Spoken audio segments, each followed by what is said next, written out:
Faut-il adapter ou non les pratiques musicales au handicap? Telle était la thématique de cette journée organisée du côté du CFMI de Célestat. Aux manettes de cette journée, Cadence, le pôle musical régional en collaboration avec l'Évasion de Célestat. Une journée riche en rencontres mais aussi en ateliers pratiques, comme cet exercice proposé par la compagnie Dégâts des eaux. Un exercice simple mais pas si facile que ça. Un exercice basé autour de feuilles de papier de différents grammages avec pour mission celle de ne pas la faire bruisser. Un outil pour ouvrir des portes aux professionnels présents et qui convient à n'importe quel public.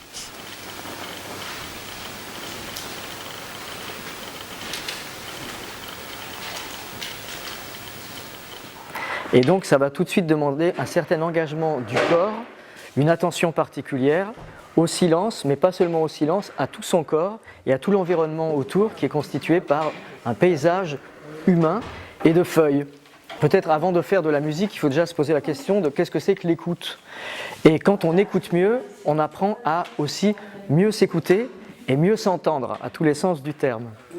Et toujours cette question, comment s'y prendre dans l'approche musicale avec des personnes en situation de handicap? Est-ce que l'on s'y prend de manière si différente que cela? Cette journée a nourri la réflexion et dégagé quelques pistes. L'idée, c'est d'avoir plutôt une approche plus universelle. Nous, ce qu'on défend, ça va être une manière d'appréhender la musique qui va être très décomplexée, très accessible à tous, peu importe si la personne a une situation de handicap ou pas. Et une manière d'aborder la musique vraiment par l'expérimentation surtout, et par voilà, plein d'objets du quotidien, pas forcément des instruments de musique tels qu'on les entend au sens propre, mais plutôt expérimenter avec des sons, des objets, expérimenter avec plein de choses autour de nous. Cette journée a permis de faire se croiser des personnes d'horizons différents, des professionnels du milieu musical, de la santé et du médico-social, des rencontres qui pourraient très bien faire éclore des projets.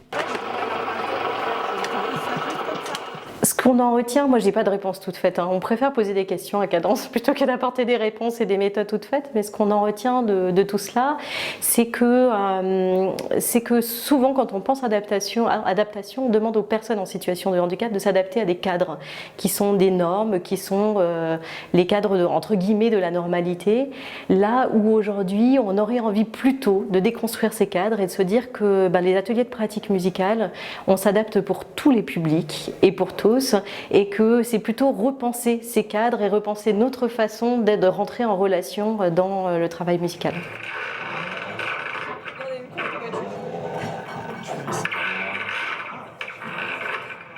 La musique comme l'art en général permet de se connecter avec la vie. Elle est une manière de porter un autre regard sur le monde, de s'intéresser aux autres. La musique est le médiateur idéal pour de belles rencontres et de belles expériences. Cadence, l'Évasion et le CFMI comptent bien poursuivre sur cette route de la musique, du handicap et de l'inclusion. Une deuxième rencontre déjà qui ouvre la porte à bien d'autres et ce, dès la saison prochaine.